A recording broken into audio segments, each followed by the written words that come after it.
is this Clark, this interstellar comet. Right? I mean, it's big news. I don't see Clark. Oh, maybe he's still sleeping. Dad. Some of Clark's larger fragments are now expected to enter our atmosphere. That's right, and now those are just... What are they saying? More of the same. I bet it's gonna make a heck of a show. Whoa. Where are they going? I don't know. When the first chunk is about to hit. Hit? Only part of it. It's going in the ocean. Would you look at that? Wait, where's the explosion?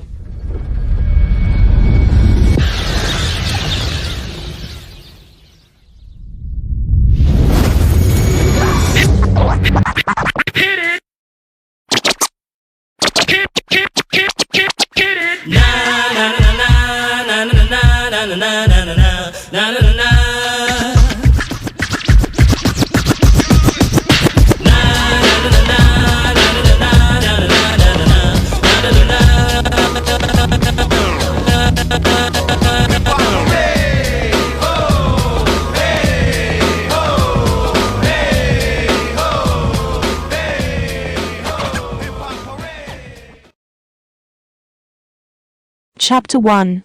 Money, money, money. Here tend to be two types of people who seek out jobs on Wall Street.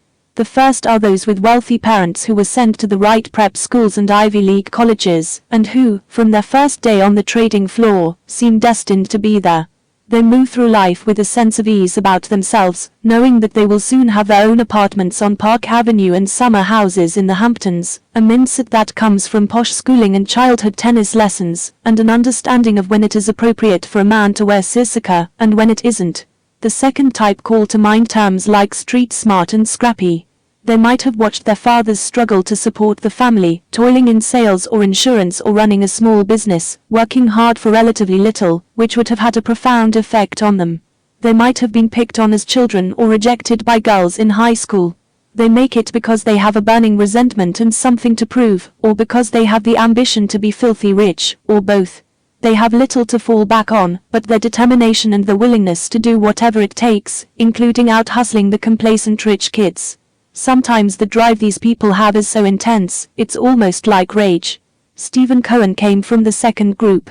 As he reported for work one morning in January 1978, Cohen looked like any other 21-year-old starting his first job. He could hear the roar of the trading floor, where dozens of young men were chattering away on the phone, trying to coax money from the people on the other end of the line. The room was alive with energy. It was as if a great oak tree were shaking in the middle of an autumn forest, and leaves of money were raining down. To Cohen it felt like home, and he ran right in. Gruntle & Company was a small brokerage firm located around the corner from the New York Stock Exchange, in the gloomy canyons of Lower Manhattan. Established in 1880, Gruntle had survived the assassination of President McKinley, the crash of 1929, oil price spikes and recessions, largely by buying up other tiny, primarily Jewish firms, while also staying small enough that no one paid it much attention.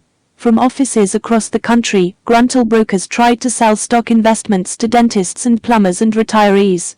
When Cohen arrived, the firm was just starting to move more aggressively into an area called proprietary trading, trying to make profits by investing the firm's own money. For an eager Jewish kid from Long Island like Cohen, Wall Street didn't extend an open invitation.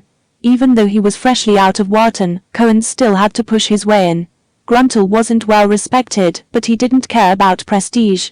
He cared about money, and he intended to make lots of it. It happened that a childhood friend of Cohen's, Ronald Azer, had recently taken a job running the options department at Gruntle, and he was looking for help. Azer was 10 years older than Cohen, had an aptitude for math, and had autonomy to invest the firm's capital however he wanted. On Cohen's first day, Azer pointed at a chair and told his new hire to sit there, while he figured out what, exactly, he was going to do with him. Cohen sank down in front of a quadrant screen and became absorbed in the rhythm of the numbers ticking by. The stock market distills a basic economic principle, one that Azer had figured out how to exploit. The more risk you take with an investment, the greater the potential reward. If there's a chance that a single piece of news could send a stock plunging, investors expect greater possible profit for exposing themselves to those potential losses. A sure, predictable thing, like a municipal bond, meanwhile, typically returns very little. There's no reward without risk. It is one of the central tenets of investing. Asa, however, found an intriguing loophole in this mechanism, where the two elements had fallen out of sync. It involved stock options. The market for options at the time was far less crowded than regular stock trading and in many ways, more attractive. Options are contracts that allow a person to either buy or sell shares of stock at a fixed price, before a specific date in the future.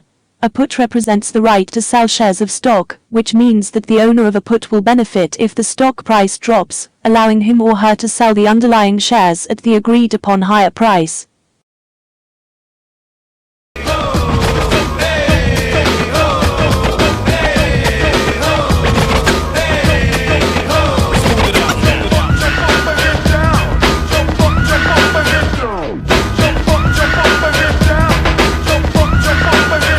Calls are the opposite, granting the holder the right to buy a particular stock at a specific price on or before the expiration date, so the owner of the call will benefit if the stock rises, as the option contract allows him or her to buy it for less than it would cost on the open market, yielding an instantaneous profit. Investors sometimes use options as a way to hedge a stock position they already have. At Gruntle, Asa had implemented a strategy called option arbitrage. There was a precise mathematical relationship dictating how the price of the option should change relative to the price of the underlying stock. Theoretically, in a perfect market, the price of a put option, the price of a call option, and the price at which the stock was trading would be in alignment. Because options were new and communication between markets was sometimes slow, this equation occasionally fell out of line, creating a mismatch between the different prices. By buying and selling the options on one exchange and the stock on another, for example, a clever trader could pocket the difference. In theory, the technique involved almost no risk. There was no borrowed money and relatively little capital required, and most positions were closed out by the end of the day, which meant that you didn't develop ulcers worrying about something that might send the market down overnight. The strategy would be rendered obsolete as technology improved, but in the early 1980s it was like plucking fistfuls of cash off of vines, and the traders at Gruntle enjoyed bountiful harvests. All day long, Asa and his traders compared the prices of stocks to their valuations in the options market, rushing to make a trade whenever they detected an inconsistency. You could have IBM trading at $100 on the New York Stock Exchange floor, explained Helen Clark, who worked as Asa's clerk in the early 1980s, and the options that equal IBM at $100, trading at $99 in Chicago, so you'd run to Chicago and buy it and sell it at the New York Stock Exchange. If done enough times, it added up. Without the benefit of computer spreadsheets, the traders had to keep track of everything in their heads. Asa set up a system that required minimal thinking. You didn't have to be good, he liked to say, you just had to follow the formulas. It was tedious. A trained monkey could do it. On Cohen's first day, he watched Asa work with a trading assistant, scouring the market for 25 cents or 50 cents they could make on their idiot-proof options schemes. During a lull in activity, he stared at the market screens. Then Cohen announced that he was looking at a stock, ABC. I think it's going to open higher tomorrow, he said. Even brand new on the job, Cohen was confident in his abilities as a trader. Asa snickered. All right, he said, curious to see whether the new kid with bushy brown hair and glasses had any clue what he was doing. Go ahead, take a shot.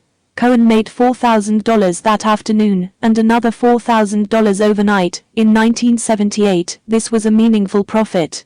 Watching the price oscillate like a sine wave, placing the bet, taking the risk, absorbing the payoff, his body surged with adrenaline, and Cohen was hooked. Trading was all he wanted to do. Asa was stunned. How could someone so inexperienced, someone who couldn't even be bothered to iron his shirt, be this good at predicting whether stocks would go up or down? I knew he was going to be famous within a week, Asa said. I never saw talent like that. It was just staring at you.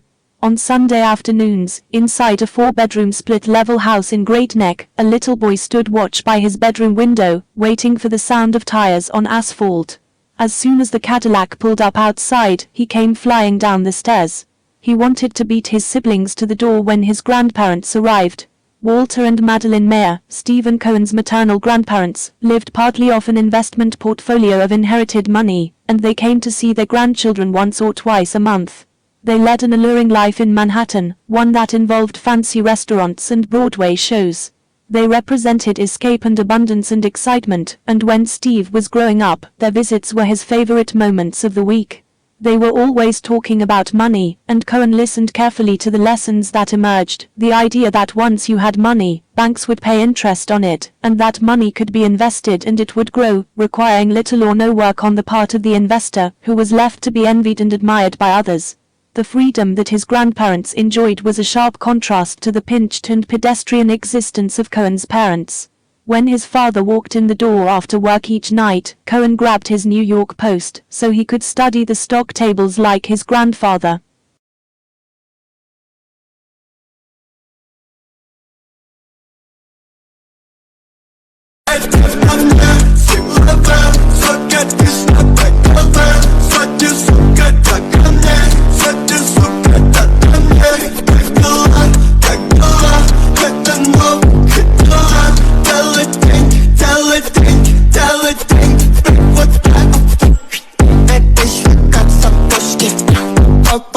Патошки, запишите патошки, висока ладошки, тебе фиса на паты, пойка шлапаты, пока ты вот такая, я сапата. Посмотри, помой на мне красы, ты на шее симпатопай, мне чуть больше 20. Посмотри, помой на мне красы, ты на шее симпатопай, мне чуть больше 20. Это на мне силовая, сука, ты снапай головы, сзади, сука, так ко мне, сзади, сука, так ко мне, как дела, это новый хит-лайф, делай деньги, вот так. Это еще как сапожки, попал подушки, запишите подушки, висока ладошки, тебе фиса на паты, пойка шлапаты, пока ты вот такая, я сапата. Посмотри, помой на мне красы, ты на шее симпатопай, мне чуть больше 20. Посмотри, помой на мне красы, ты на шее симпатопай, мне чуть больше 20. Это на мне силовая, сука, ты снапай головы, сзади, сука, так ко мне, сзади, сука, так ко мне, как дела, это новый хит-лайф, делай деньги, вот так. Это еще как сапожки, попал подушки, запишите подушки, висока ладошки, тебе фиса на паты, пойка шлапаты, пока ты вот такая, я сапата. Посмотри, помой на мне красы, ты на шее симпатопай, мне чуть больше 20. Посмотри, помой на мне красы, ты на шее симпатопай.